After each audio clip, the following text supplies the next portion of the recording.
All right. Testing, testing. 1, 2, 3. Testing, 1, 2, 3. Testing. Can you guys hear me?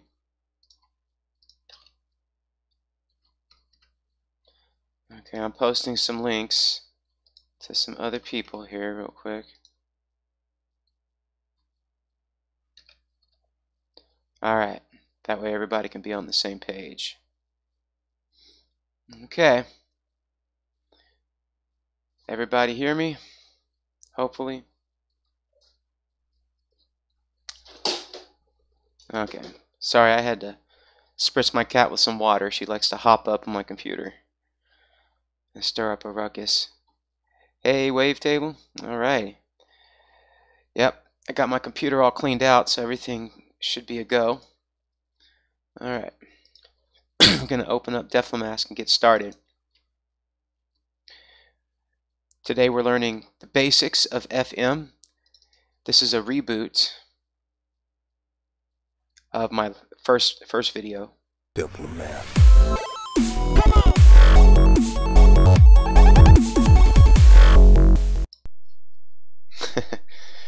Yeah. So I have a new tool, of course. So we're able to basically mark things up and circle things here. It'll make it easier, you know. Yeah, he needed the mustache. Sweetness. Okay. So our first step here, we'll keep that right there. We're going to switch over and change the system to basic Sega Genesis module. And we're just gonna start by just kind of going to channel 1 here. The little bar with the 3 lines, the 3 dashes, is where you can play your instruments. And you can do chords too.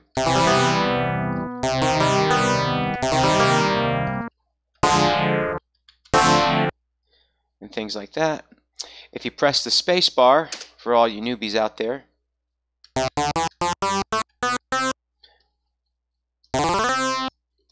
you know, that's how you enter the notes. But if you press the space bar again, it locks your tracking, so you can't enter notes anymore. So anyway, I'm only saying that for the people who haven't really used this before. You know, there's always some good basic things to learn. Now, let's see here. Let's get started. Let's get our hands dirty. Okay. So, we're going to learn some basics about FM sound design. So, first, we got to start with an algorithm. And I have chosen algorithm 4 today. And what you can do is you can basically, you know, change it to different algorithms. You have a total of 8 algorithm settings for the Sega Genesis. Now, what is an algorithm? Okay, well, see this green box right here? Oh, hold on, I don't like that. This green box right here shows you what that does. So every little box right there, box 1 right there, that basically means this. So this is that first box right there, okay? And that's what that equals. And then box 2 right there, right? Well, that equals this one right here. And as you can see, there's 4 boxes, and so forth and so forth. So it's like 1 and 2, 3 and 4 right there. Yep. Okay, that's a little beefy of a thing right there. All right. So, what does the algorithm do? Well, the algorithm, you know, basically tells you how the boxes are interconnected. So if we go to algorithm 1, well, it looks like operator 1 is connected to operator 2, which is also connected to operator 3, which is also connected to operator 4. And they're all they're all interconnected to each other before they finally go out to the final sound output.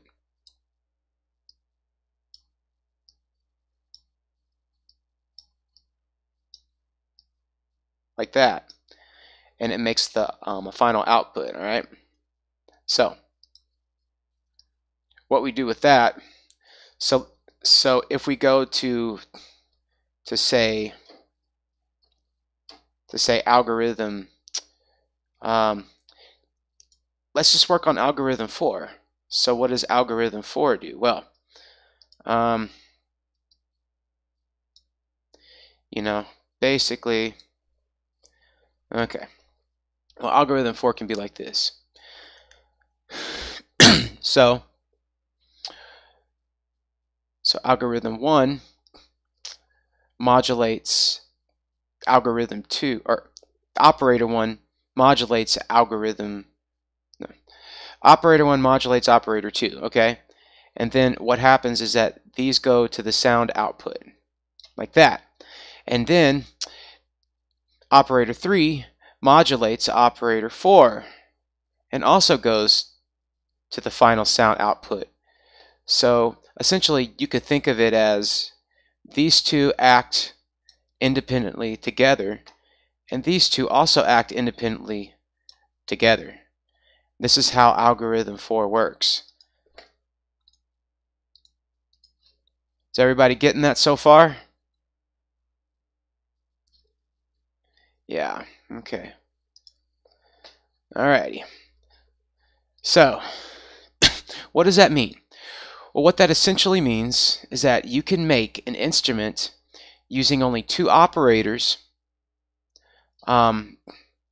with algorithm 4, like this. I mean, you can do that with other algorithms to an extent, but what's special is that you can make a duplicate version of the same instrument within a single instrument. So you have 2 instruments in one instrument. So you have two op instruments if you want to. And this is very useful for certain things. And you know, I like to teach people simply because you can do basic 2-op FM and learn the basic concepts with algorithm 4, but you can also, you know, you can also do some really cool stuff. So I think we should get started. Enough of my yakking, okay? The first thing we're going to do is make sounds with operator 2. And we're going to use the TL, which means total level. Basically, it's like the volume level of this operator. And the only sound you can ever make with an operator is a sine wave or a sinusoidal wave. So how does that look in practice? Well, let's turn it up, okay? We're going to turn this up, and we'll maximize the sustain rate, okay? So what kind of sound are we getting?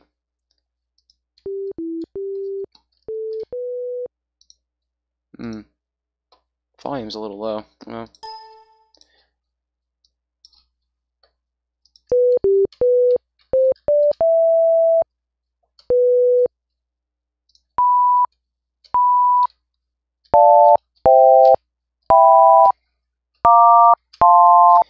so that's really the most basic sound wave that you can get with FM synthesis. So how do people get all those other cool sounds and stuff? You know, I mean, just how do they do it?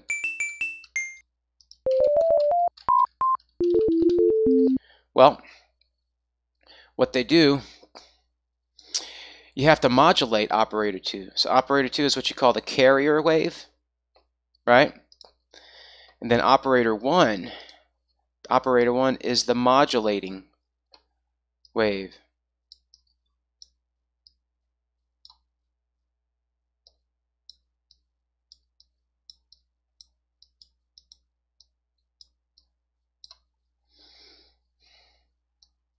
Frequency modulation. All right. So what you do here, and I want you to listen to the sound as I turn it up, okay?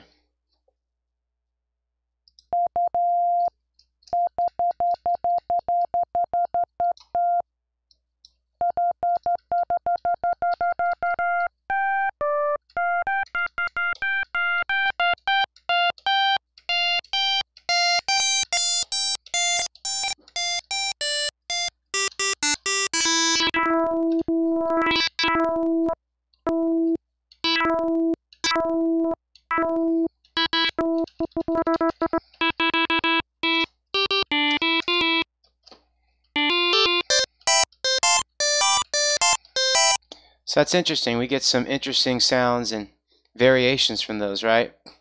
Nice, right? Now, how can we make a sound morph and kind of change a little bit in tone?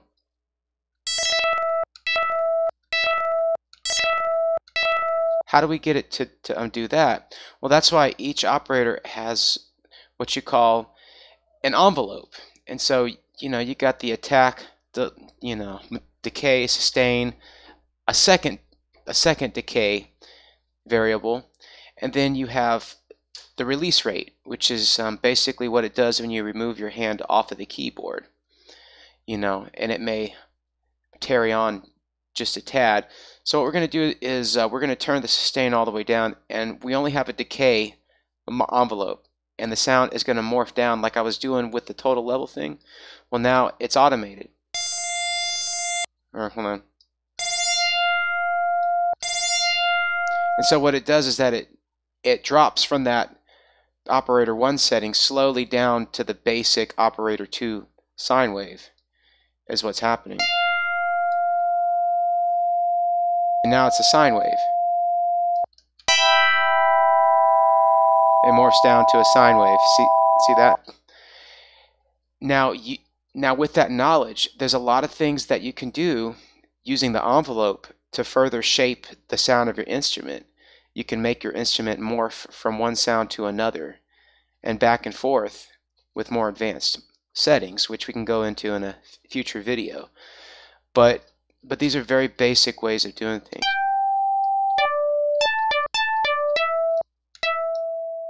And you can make the entire sound fade out in volume.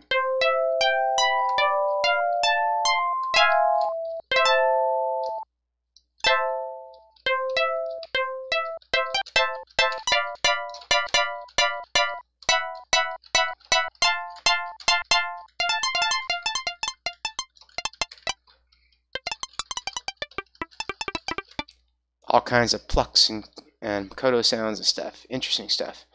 Yes?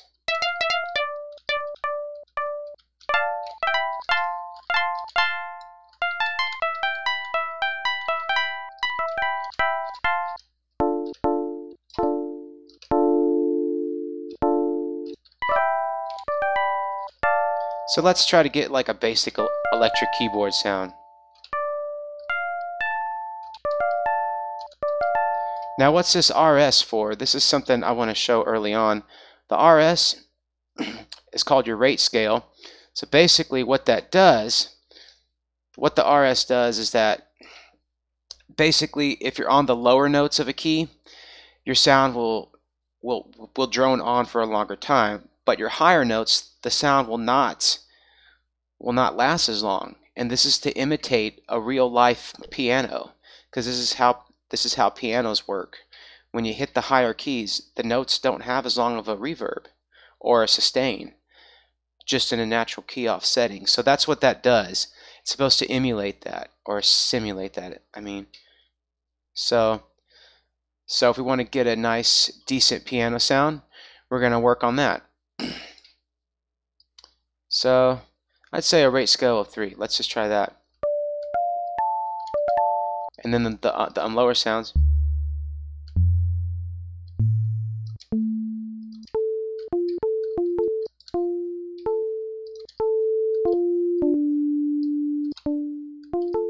We don't need the rate scale for the modulating operator. We really need it for the basic carrier because we want it to affect the total output. If operator 2 goes all the way down, you cannot hear operator 1.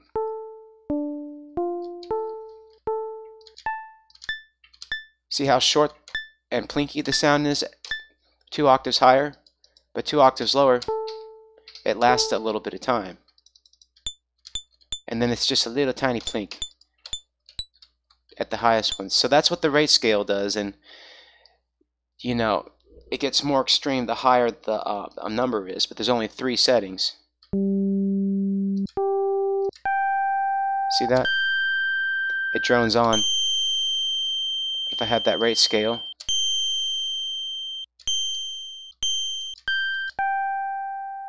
Lasts a while. See, so that's all that does. I just wanted to show you guys that and how that works.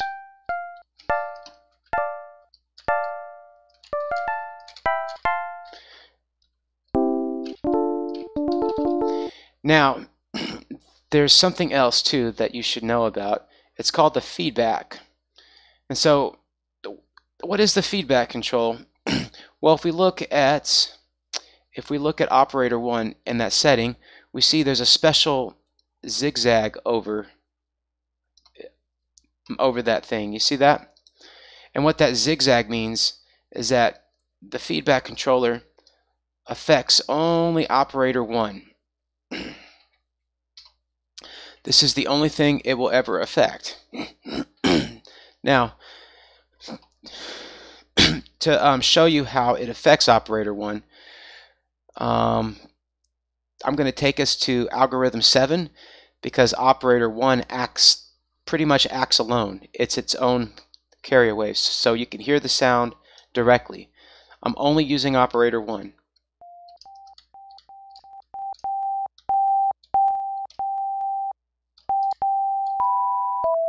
So that's like the only operator I'm hearing. So what happens when I start to turn up the feedback? Well, I'm going to keep pressing a key and you'll find out.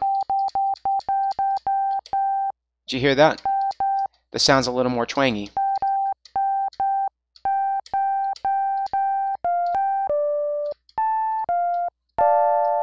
Why?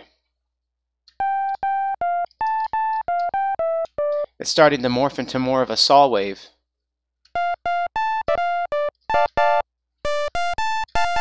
That's pretty sawish. That's a little noisy.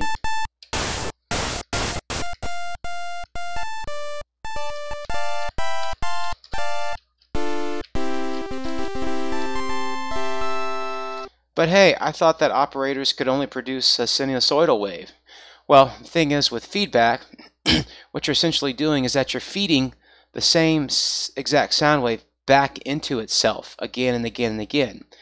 If it's set to 1, it's feeding itself back into itself once. It's like an amp. You know, it's almost like you're amplifying your signal more and more by using the same signal to collide into it. It's almost like you have a miniature FM synthesizer inside a single operator, which is kind of cool. But if you take it to extreme settings, it'll become extremely distorted, especially with a higher total level.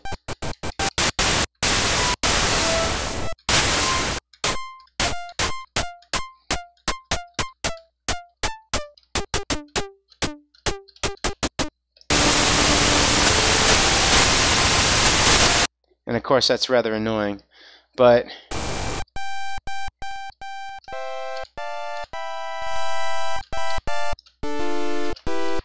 you can get some decent sawtooth waves and stuff from this. It's kind of cool.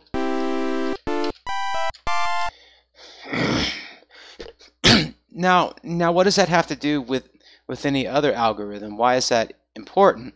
Well, what happens if you go down to algorithm 4 again?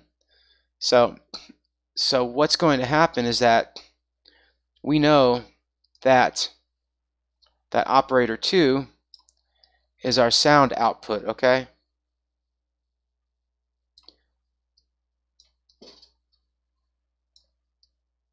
So that's our sound output. And operator 1 is going to modulate operator 2, so it's going to change the shape of that sound, all right?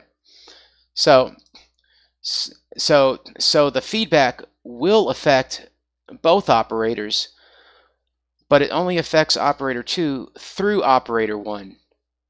So if operator 1 is not affected by feedback, then operator 2 will never know that feedback exists. It's as if it doesn't exist. But yeah, so let's take it back up to here.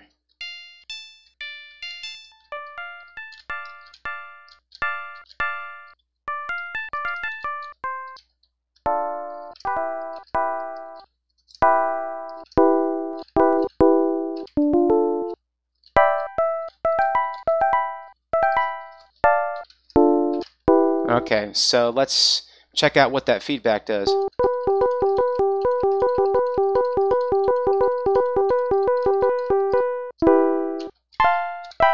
It gave it more of a twangy touch.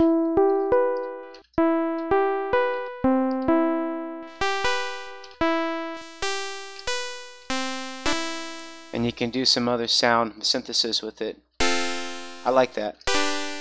That's kind of like an analog synth style harpsichord.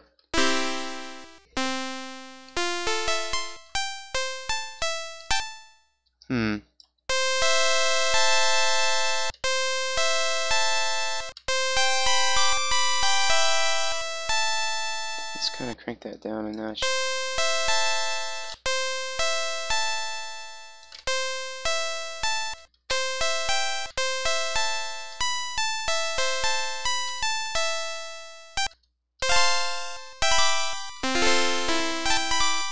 So it's just another way of synthesizing things, you know. It's cool. You can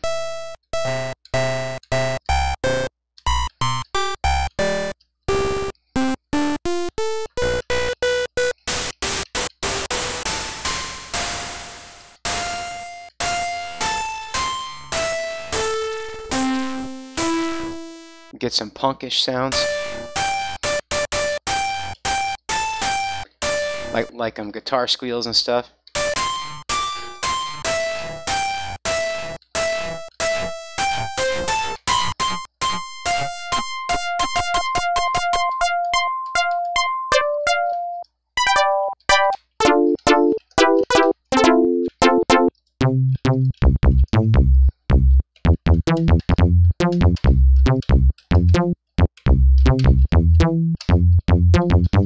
So these are all kinds of different things that you can do with just minimal tweaking of all these settings.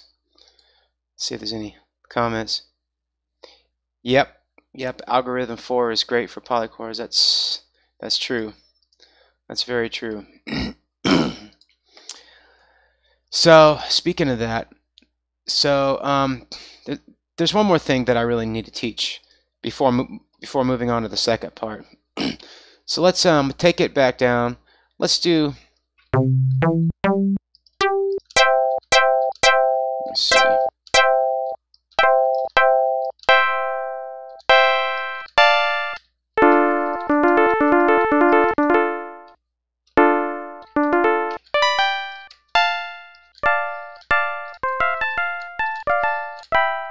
So let's do a basic keyboard instrument.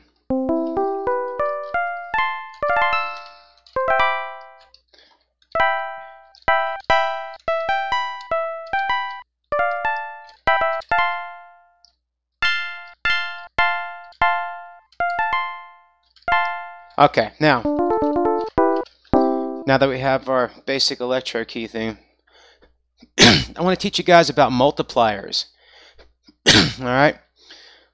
So this is the secret hidden part of our FM synthesis. This is the next thing that'll really get you a lot more variety with your instruments, your multiplier settings. All right. Now, what's important about that? Well, you see, what happens is that let me show you with the sound, okay? So the only thing you'll be hearing is operator 2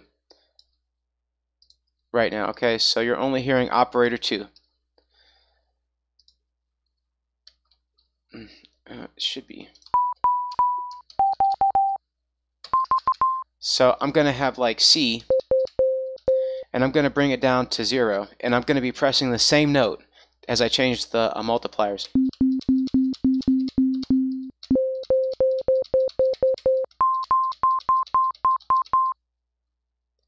So what just happened? You have C in this octave, and C in the next octave, and C in the octave after that. So what is the multiplier doing? Well, you are essentially changing the frequency output of a single operator independently of the key that you press. So I could be pressing the same key and you can still change the pitch. Now, we've only gone up a single octave at a time. We can't do any other increments though, and you only have 16 settings. However, when you go to setting 3, what happens? Well, you're going up to that G note within that octave. And then you climb up to the next octave incrementally. Okay, so the increments are shortening. right?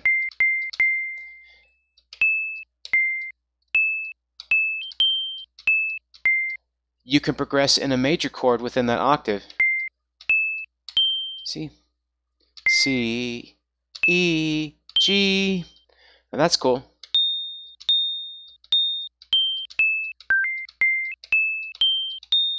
And that's the seventh of that chord, but it's slightly off tune.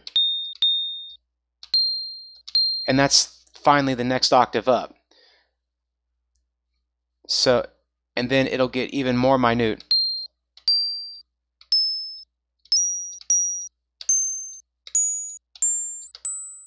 And it's a D-tune chromium scale from 8 to 15.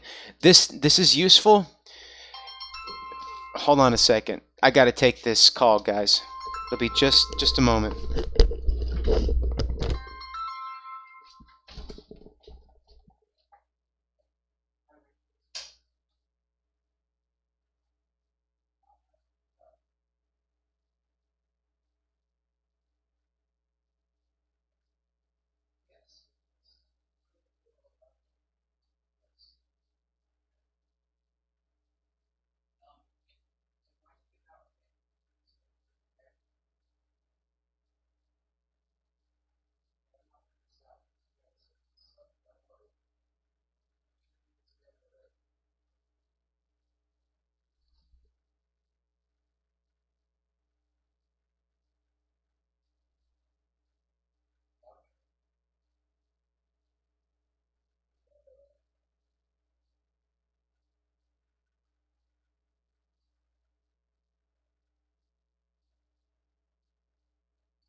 Okay, guys, I am back. I'm so sorry for the delay.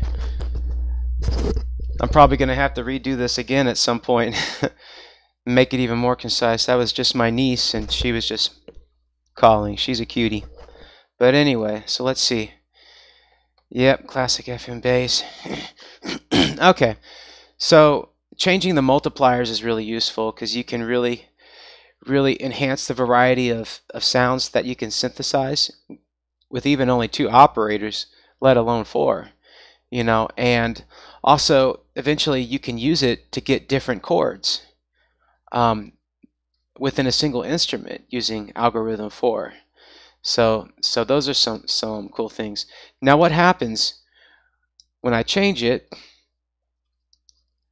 while I'm using both operators? Remember, it's a sine wave with only operator 2.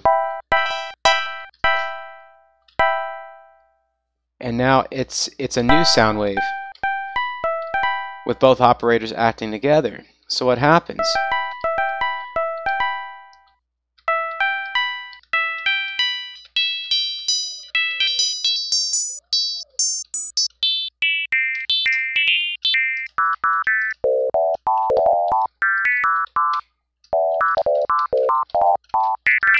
Sounding almost like R2-D2, huh?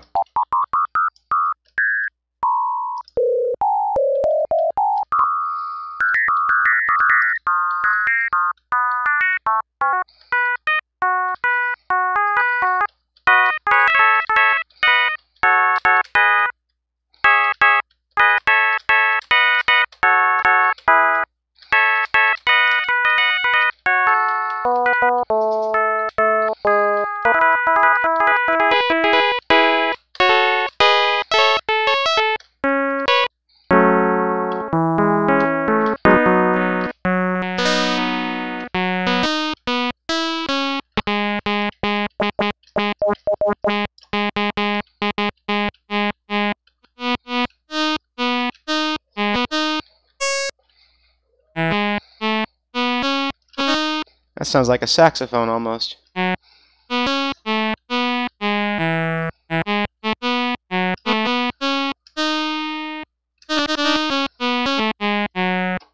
So yeah, it just gives you more variety of sounds.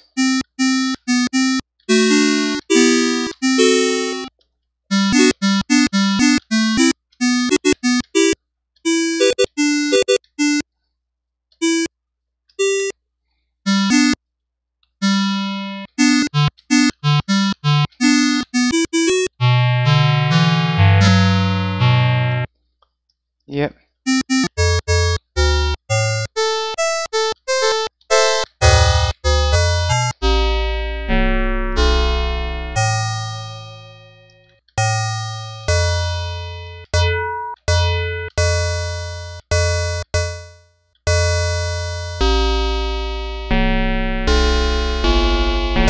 Kind of a bellsy sound.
Anyway, that's an exploration of the multipliers.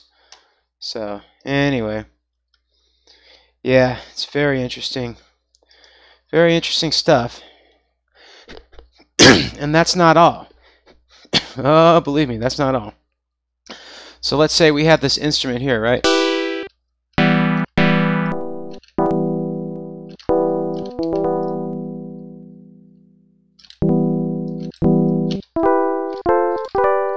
That's a pleasant little piano sound, huh? So what if we want to duplicate that instrument? What do we do? Oh, guys, forgot to teach you about the detuner. This can also alter your sound slightly. The DT stands for detuning, all right? So let's see what happens as we do this.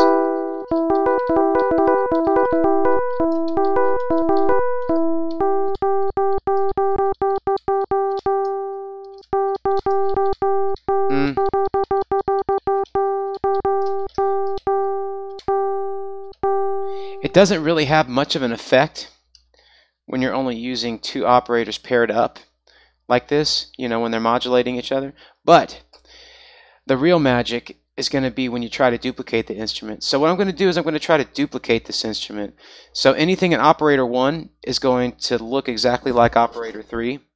Okay? So we're going to raise the TL to 36 like that.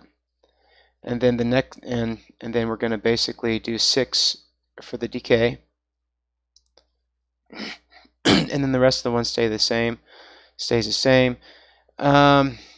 Rate scale is going to be 0. And then the next operator, the rate scale is going to be 2 to reflect that. And we're going to raise it to 0 since it's going to reflect operator 2. So the even numbers match and the odd numbers match for the operators, all right? And then it's going to be 8. That, and then everything else is the same. It's going to be 1. So essentially what we've done is we duplicated the instrument. So, you know, essentially these right here is equal to these right here. And that's how that should be right now. So if I go up here, let me take the feedback down because that's going to alter things too much. So now if I play it, it's kind of punching up against the sound wall. So what we're going to do is we're going to lower this down to about 4.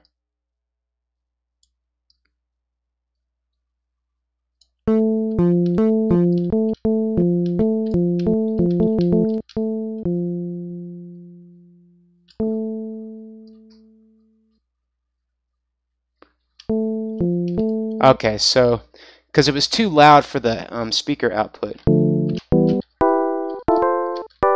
So it's like, MarkBot, that sounds exactly the same. And I'm like, yeah, I know. But listen. Now it's only half the volume. But if I turn it up, what happens? Now I've doubled the volume of that same instrument, okay? Yay! Actually, that's not all there is to it though. Now, watch this.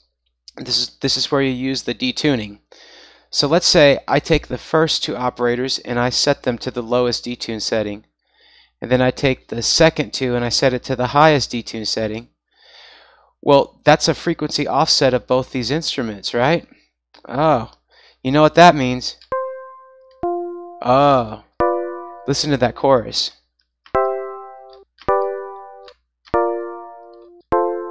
Oh, that sounds sweet.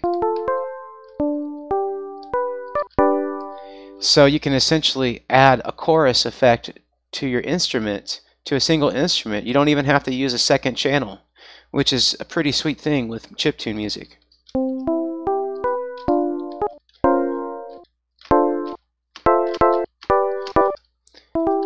To intensify the effect, raise a total level of your last operator.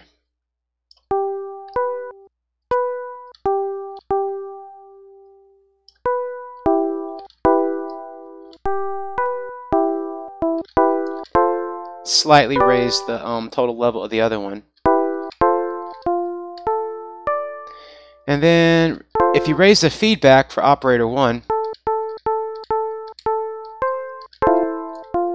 what you might want to do is raise that TO a little more for like the bottom one. That's a little too much. That's fine right there.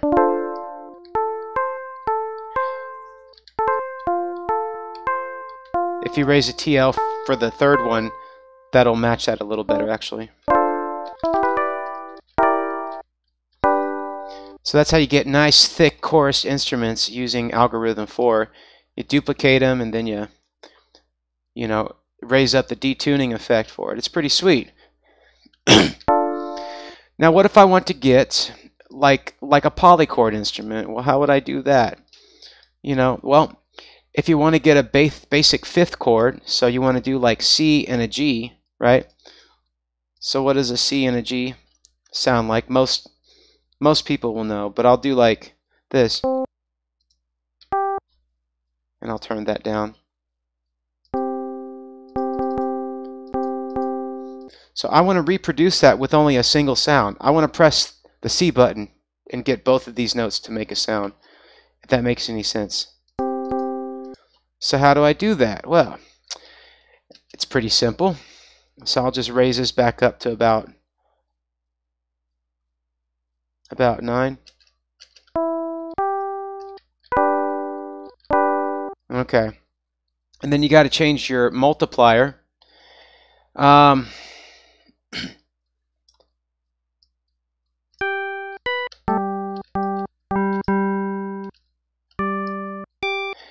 And we got to raise this up too by 1. So essentially, multiplier 2 means that it's in the note of C. But if you select it to be multiplier 3, then it's going to be in the note of G. So that half octave up. So half of our instrument is on C, and the other half of our instrument is now on G. So listen.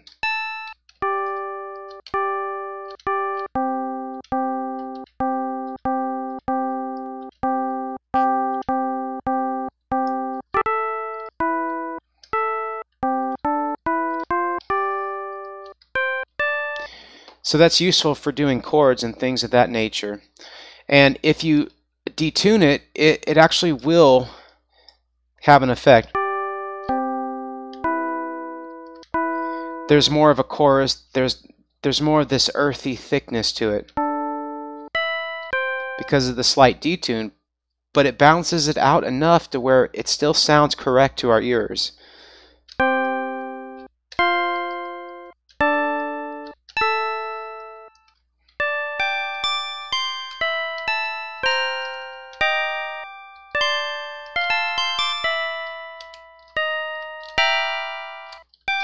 All right. And then if you go to further extremes, well, you can raise this instrument up to 4, and then you can do like a major chord increment, like a C and an E.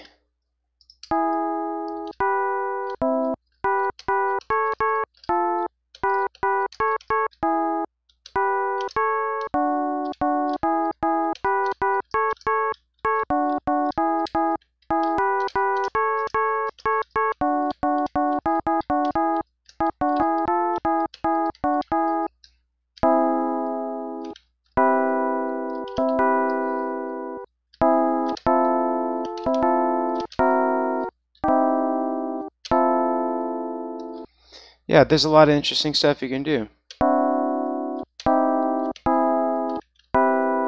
And I'm only doing 2 notes, and you're getting all these 4 chord variations. But if you want a nice major chord, like a nice major 7th chord, right? You take these back down to C, you take these back down to G. And so what we do now,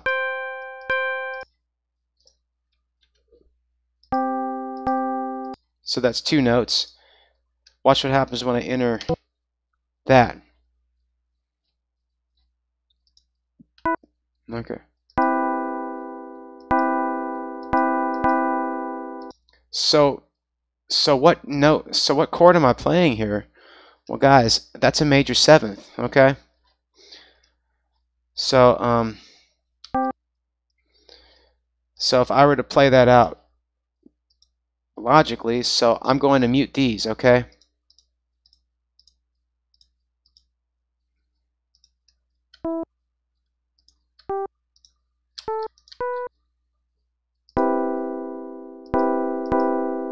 Right? But if I only play channel 1 and 2 with this raised up like this,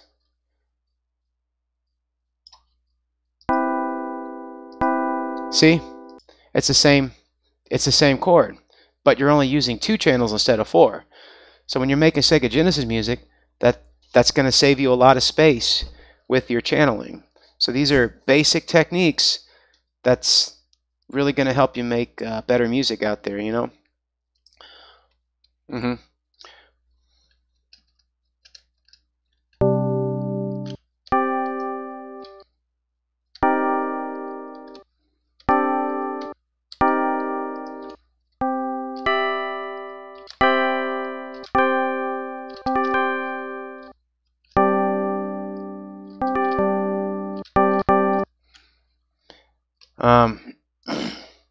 Yeah.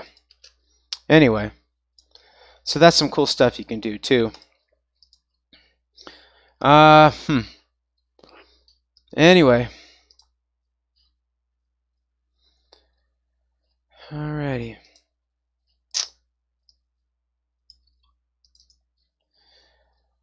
So those are pretty much some very basic things for FM synthesis.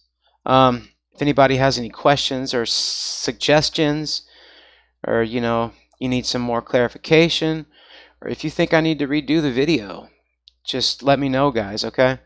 I know I could always improve in something or be more concise, and I just want to make the best tutorial videos that I can for you guys, so that's basically my goal here.